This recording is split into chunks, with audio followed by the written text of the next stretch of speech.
મહાનગરપાલિકાના પાપે અડધા કલાકના વરસાદમાં જ રાજકોટમાં જળબંબાકાર. માધાપર ચોકડી, અમીન માર્ગ સહિતના વિસ્તારમાં ભરાયા પાણી. અનેક વાહન ચાલકો અટવાયા.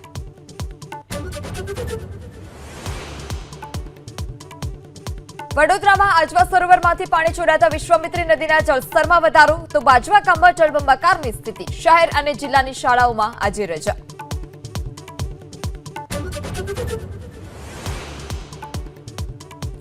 છેલ્લા 4 કલાકમાં રાજ્યના 8 તાલુકામાં અડધાથી 2 ઇંચ વરસાદ. સૌથી વધુ વલસાડના કપરાડામાં 2.5 ઇંચ, તો રાજકોટના પડધરીમાં 2 કલાકમાં 2.25 ઇંચ વરસાદ.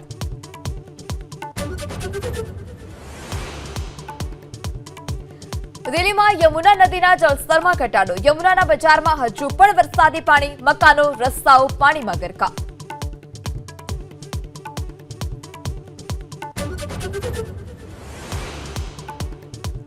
ચંદ્રગ્રહણને લઈ કાલે બપોરે 1:30 વાગ્યાથી દ્વારકા જગત મંદિરમાં દર્શન બંધ. પૂર્ણિમા હોવાથી 56 સીડી ગેટથી ભક્તો સવારે કરી શકશે દર્શન. સોમવારે મંગળા આરતી સમયે ખુલશે મંદિર.